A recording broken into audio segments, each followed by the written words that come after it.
Bold move, but I think it was one that was timely. He had a couple of opportunities to leave West Coast, I think in end of 2005, where they had lost the grand final, and he just felt that the business hadn't been done yet. They hadn't won a premiership.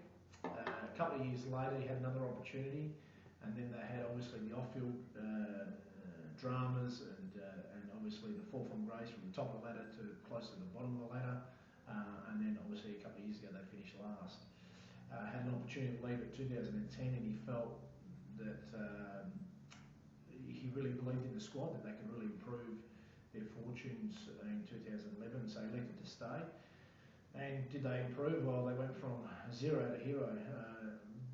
They were one game away from the grand final last year, from wooden Spurs to a prelim final, and he just felt that the time was right. He'd been there, I think, 10 years as an assistant coach. So I think Peter had mentioned that he's been at that club 22 of the 25 years as a player and as an assistant coach. So sometimes you get part of the furniture or become part of the furniture, and I think Peter just felt there was a good time, a good opportunity, a fresh start. Fremantle presented an opportunity. Their star with success.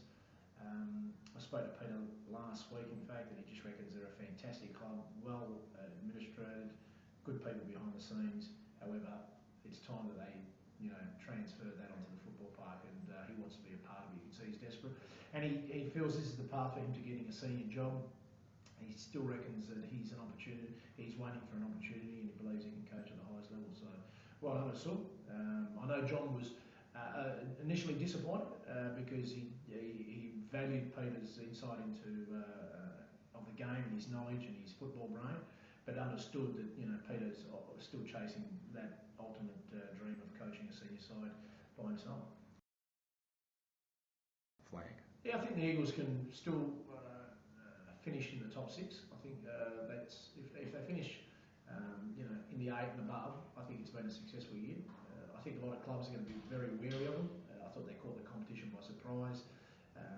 That forward press that they displayed last year, the tenacity to keep the ball in their forward 50, was first class. And looking at the weekend's game against Essendon and Fremantle in the NAB Cup series, they certainly demonstrated that that's the path they're going to go again. So, providing they keep their players all healthy and keep them on the park, I can comfortably say that they can finish in the top 8.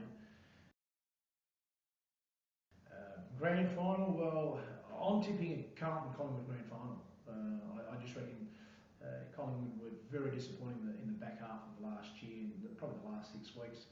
I think they've been the best team in the last 2 years, and got trumped by a fantastic organisation in the Geelong Football Club in the round 24 game, where they got hammered by 96 points and then lost the grand final, which the grand final was on a knife edge.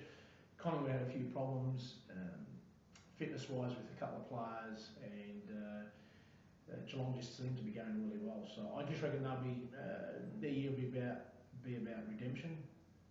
And I just reckon Carlton last year showed a lot of good insights, players really stepping up the plate, and I'm predicting them to make the grand final. I think it's going to be a classic Collingwood-Carlton grand final, but I think the tables are going to be reversed. I think Carlton won the last 3 Collingwood-Carlton grand finals. I think Collingwood's going to reverse it this year. Their main players, Dane Swan, Pendlebury, Dale Thomas, Clogue, they're all A-graded players in the competition.